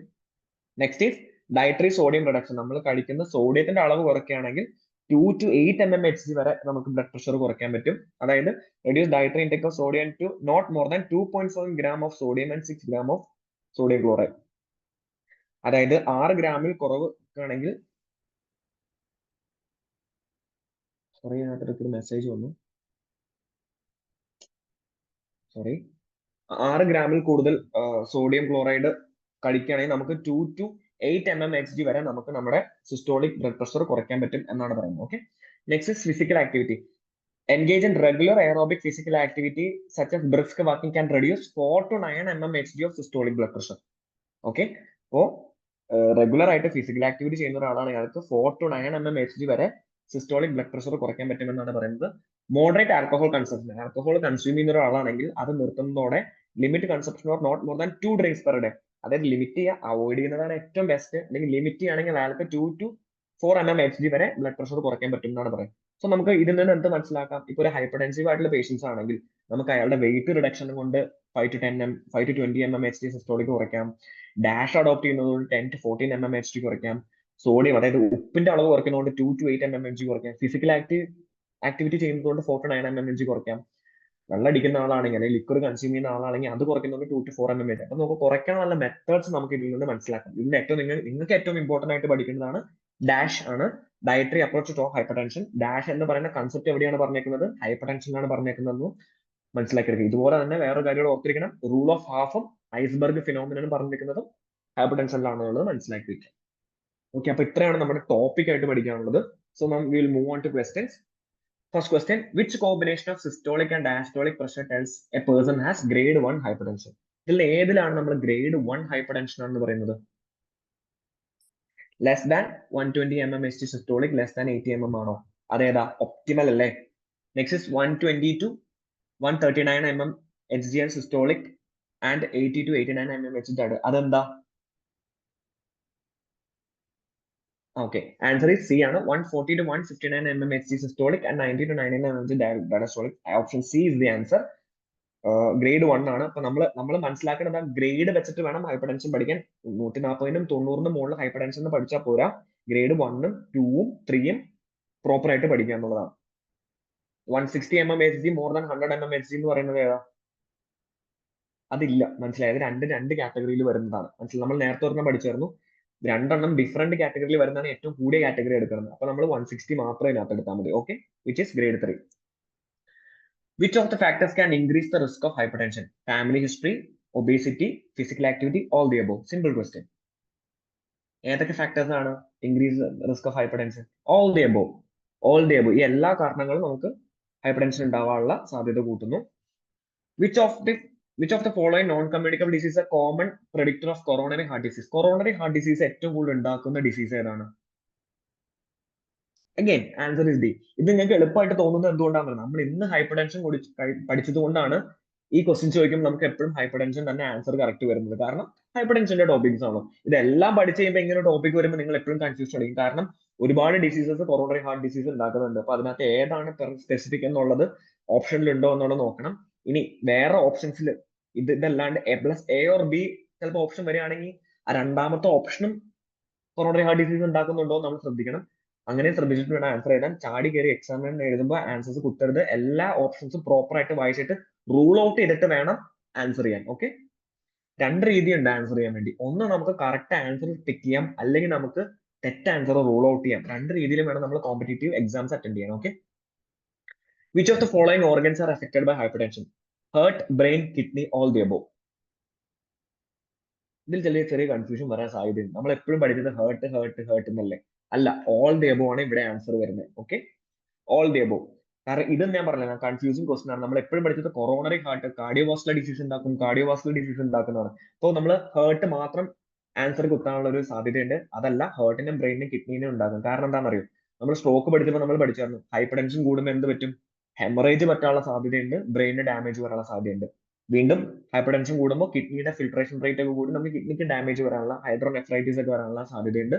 So that is also another answer. So all the above ആണ് ഇതിൽ വരുന്നത്. Which of the following condition show iceberg phenomena? A, B, C or both A and B? ആലോചിച്ച് ഉത്തരം പറയാം. എല്ലാവരും പറയാൻ പോകുന്ന ആൻസർ ഏതാണെന്ന് എനിക്കറിയാം. ബി ആയിരിക്കും, ബട്ട് അതല്ല. ബോത്ത് എ ആൻഡ് ബി ആണ് ആൻസർ. നിങ്ങൾ പ്രോട്ടീൻ അലർജി മാൽ ന്യൂട്രീഷൻ പഠിക്കാത്തതുകൊണ്ടാണ്. പ്രോട്ടീൻ അലർജി മാൽ ന്യൂട്രീഷൻ പഠിക്കുമ്പോൾ നിങ്ങൾക്ക് കുറച്ചും കൂടി ക്ലിയർ ആയിട്ട് കിട്ടും. Protein allergy Mal nutrition is also known as iceberg disease or iceberg phenomena. So ഇത് നിങ്ങൾക്ക് അത് പഠിക്കാത്തതുകൊണ്ടുള്ള പ്രശ്നമാണ്. കുറച്ച് പേര് ബി ആൻസർ ചെയ്തിട്ടുണ്ട്, but answer is A and B. ഇതാണ് നിങ്ങൾ ശ്രദ്ധിക്കേണ്ടത്. എ ആൻഡ് ബി എന്നൊരു ഓപ്ഷൻ വന്നിട്ടുണ്ടെങ്കിൽ മറ്റേ ഓപ്ഷൻ ഉറപ്പായിട്ടും ഇല്ല എന്ന് ഉറപ്പുവരുത്തിയതിനു ശേഷം മാത്രം നമ്മൾ കുത്തുക. ഓക്കെ, ഇതിനകത്ത് നമുക്ക് ഹൈപ്പർ ടെൻഷൻ മാത്രമേ അറിയാവുന്നുള്ളൂ, പ്രോട്ടീൻ അലർജി മാൽ ന്യൂട്രീഷനെ പറ്റി അറിയില്ല എന്ന്. അതുകൊണ്ട് അതിനെപ്പറ്റി ചിന്തിക്കുക. എവിടെയെങ്കിലും പഠിച്ചതോ കേട്ടതോ ആണോ എന്ന് ഓർക്കുക, എന്നിട്ട് മാത്രം ആൻസർ അറ്റൻഡ് ചെയ്യും. ഇത് നിങ്ങൾ പഠിക്കാത്തതുകൊണ്ട് നിങ്ങൾ പറഞ്ഞില്ലെങ്കിൽ ഞാൻ ഒന്നും പറയില്ല, കാരണം പ്രോട്ടീൻ അലർജി മാൽ ന്യൂട്രീഷൻ നിങ്ങൾ പഠിച്ചാലേ ഇതിനെ പറ്റി അറിയുള്ളൂ. But the answer is B. Which of the following facts hold true for hypertension? 1 in 4 men are affected. 1 in 5 women are affected. Rule of half is represented in hypertension. മറ്റേ ഏത് option ആണ്? 1, 2, 3 are correct. 1 and 2 only. 1 and 3 only. 2 and 3 only. ഏതാണ് correct answer? ഇതിൽ പറയുന്ന എല്ലാം correct അല്ലേ? നമ്മൾ നേരത്തെ പഠിച്ചു 4-ൽ ഒരു ആണിനും 5-ൽ ഒരു സ്ത്രീക്കും അഫക്റ്റഡ് ആണെന്ന് പഠിച്ചു. Rule of half is represented in hypertension. So ഈ പറഞ്ഞ എല്ലാ ഓപ്ഷൻസും കറക്റ്റ് ആണ്. So answer is A. Which of the following is non-modifiable risk factor of hypertension? Non-modifiable risk factor എന്താ ഇതിനകത്ത്? ഫാമിലി ഹിസ്റ്ററി ആണോ, എത്തനിസിറ്റി ആണോ, സെഡന്ററി ലൈഫ് സ്റ്റൈൽ ആണോ, all the above ആണോ? എന്താണ് സെഡന്ററി ലൈഫ് സ്റ്റൈൽ? കുറച്ചുപേര് ഡി ആൻസർ ചെയ്തു, അതുകൊണ്ടാണ് ചോദിക്കുന്നത്. എന്താണ് സെഡന്ററി ലൈഫ് സ്റ്റൈൽ? അനക്കമില്ലാണ്ട് ഒരു സ്ഥലത്ത് തന്നെ ഇരുന്ന് പണിയെടുക്കുന്നതിനാണ് സെഡന്ററി ലൈഫ് സ്റ്റൈൽ എന്ന് പറയാം. അപ്പൊ ആൻസർ ഏതാ? Answer is C. Sorry, ethnicity. B answer ചെയ്തിട്ട് എന്താണ് എത്തനിസിറ്റി എന്ന് പറഞ്ഞാൽ എന്താ? എത്തനിസിറ്റി എന്ന് പറയുന്നത് നമ്മുടെ റേസ് ആണ്. അതായത് നമ്മൾ ഏഷ്യൻ ആണോ, ആഫ്രിക്കൻ ആണോ, അമേരിക്കൻ ആണോ എന്ന് പറയുന്നതാണ് എത്തനിസിറ്റി. അത് നമുക്ക് ഒരിക്കലും മാറ്റാൻ പറ്റില്ല. That is a non modifiable. So ഇതിനകത്ത് വരുന്നത് which of the following is sorry modifiable ആണ്. Ethnicity is not modifiable, non modifiable ആണ്. സോ എത്തനിസിറ്റി ഉണ്ട്, സെഡന്ററി ലൈഫ് സ്റ്റൈൽ ഉണ്ട്, സോറി ഫാമിലി ഹിസ്റ്ററി ഉണ്ട്. സോ ഓൾ ദേ ബോൺ ആൻസർ. ഫാമിലി ഹിസ്റ്ററി നമുക്ക് നോൺ മോഡിഫൈ, സോറി ഇതല്ല ആൻസർ, ബി ആട്ടോ ആൻസർ. മറുപടി ഓൾ ദേ ബോൺ ആൻസർ. നമുക്ക് ഫാമിലി ഹിസ്റ്ററി നമുക്ക് മോഡിഫൈ ചെയ്യാൻ പറ്റില്ല, നോൺ മോഡിഫൈബിൾ ആണ്. എത്തനിസിറ്റി നമുക്ക് മോഡിഫൈ ചെയ്യാൻ പറ്റില്ല. സെഡന്ററി ലൈഫ് സ്റ്റൈൽ നമുക്ക് മോഡിഫൈ ചെയ്യാൻ പറ്റും. സോറി, ഈ ക്വസ്റ്റ്യൻ കുറച്ച് കൺഫ്യൂസിംഗ് ആണ്, റിയലി സോറി. ഇതിനകത്ത് സെഡന്ററി ലൈഫ് സ്റ്റൈൽ മാത്രമാണ് നമുക്ക് മോഡിഫൈ ചെയ്യാൻ പറ്റുള്ളൂ. ഈ ക്വസ്റ്റ്യൻ തെറ്റാ, നോൺ മോഡിഫൈബിൾ അല്ല, മോഡിഫൈബിൾ റിസ്ക് ഫാക്ടർ. ഞാൻ ഒരു ബുക്കിൽ നിന്ന് എടുത്തത്, അതുകൊണ്ടാണ് പറ്റിയത്. Which of the following is A modifiable risk factor എന്നായിരുന്നു ക്വസ്റ്റ്യൻ വരേണ്ടത്. സോ സെഡന്ററി ലൈഫ് സ്റ്റൈൽ മാത്രമാണ് മോഡിഫൈബിൾ റിസ്ക് ഫാക്ടർ, ബാക്കിയെല്ലാം നോൺ മോഡിഫൈബിൾ ആണ്. Okay, I am really sorry. Question ഞാൻ ബുക്കിൽ നിന്ന് എടുത്തുകൊണ്ട് എനിക്ക് കൺഫ്യൂഷൻ പറ്റിയതാണ്, sorry. So I think everything is clear except this question. ഈ ക്വസ്റ്റ്യൻ കുറച്ച് സ്ക്രൂഡ് അപ്പ് പറഞ്ഞു, sorry. So I think rest everything is correct. So ബാക്കി എന്തെങ്കിലും ഡൗട്ട് ഉണ്ടോ?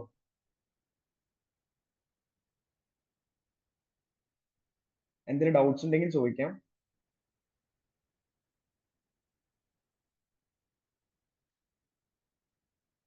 ആ ലാസ്റ്റ് ക്വസ്റ്റ്യൻ മാത്രം ഞാൻ ഒന്നുകൂടെ കറക്റ്റ് ചെയ്തിട്ട് ഗ്രൂപ്പിലേക്ക് PPT ഇടാം. അപ്പോൾ മനസ്സിലായിക്കോളും. എനിക്കും ചെറിയ കൺഫ്യൂഷൻ ആയിപ്പോ, sorry. Non modifiable risk factor എന്ന് പറയുന്നത് നമുക്ക് മോഡിഫൈ ചെയ്യാൻ പറ്റാത്ത റിസ്ക് ഫാക്ടർ ആണ്. ഫാമിലി ഹിസ്റ്ററിയും എത്തനിസിറ്റിയും നമുക്ക് മോഡിഫൈ ചെയ്യാൻ പറ്റില്ല. സോ മോഡിഫൈ ചെയ്യാൻ പറ്റുന്നതായിരുന്നു ക്വസ്റ്റ്യൻ ശരിക്കും വരേണ്ടത്, which is sedentary life style. Okay, sorry. Any doubts?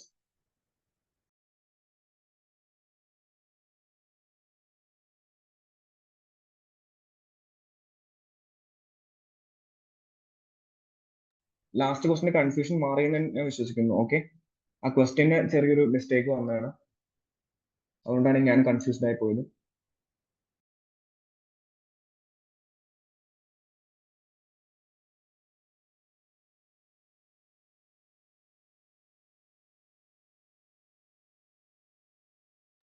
Any doubts?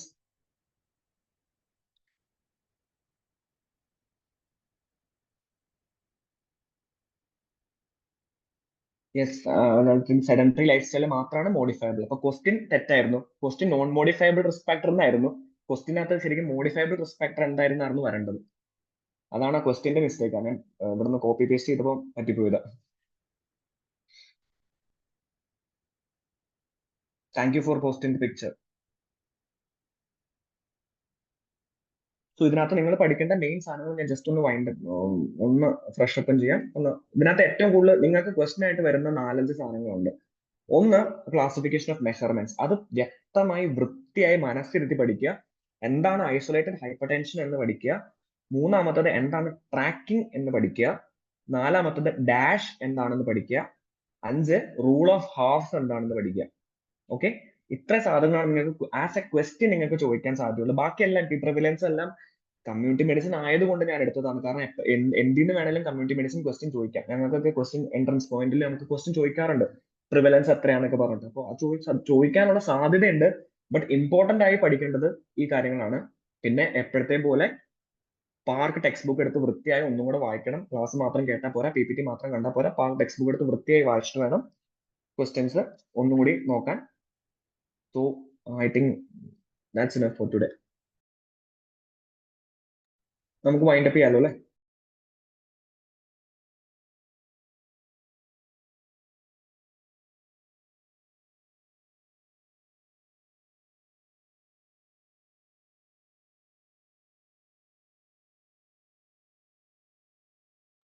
Sir അപ്പം ക്ലാസ് എൻഡ് ചെയ്താലോ?